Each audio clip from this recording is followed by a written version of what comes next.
RLD के प्रमुख जयंत चौधरी का बयान, कहा एनआरआई ने कहा और पीएम मोदी 3 कृषि कानून लेकर आ गए, कहा भारत में कॉर्पोरेट खेती करो। अब सवाल उठने लगे हैं कि ये नीति आखिर बनाई कैसे थी और किसके इशारे पे बनाई गई थी और किसके लाभ के लिए बनाई गई थी। वे कहते थे कि स्टॉक लिमिट का जो एसेंशियल कमोडिटी एक्ट है ये इसकी जरूरत नहीं है, लेकिन जब से वो कानून बहाल हुआ है आप देख रहे हैं कि सरकार ही उसका प्रयोग कर रही है।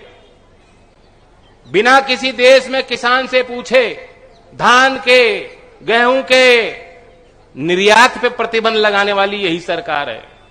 आज बिना किसी किसान से पूछे 40% निर्यात के, प्याज के निर्यात पे 40% ड्यूटी किसी किसान से नहीं पूछा और किसान सड़क पे आए, किसानों ने विरोध किया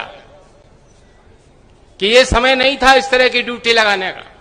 तो इनकी रणनीति साफ होती है, जब तक फसल किसान के हाथ में है, आपके खेत में खड़ी है तैयार, आप उसकी कटौती कर रहे हो, काट के उम्मीद रख रहे हो कि मैं मंडी पे ले जाके बेचूंगा, कोई खरीदार मिलेगा।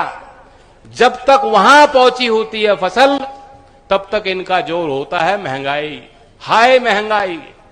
और उनकी व्यापार नीति ऐसी बनाई जाती है कि दाम कम से कम रहें, किसान के लिए दाम कम से कम रहें।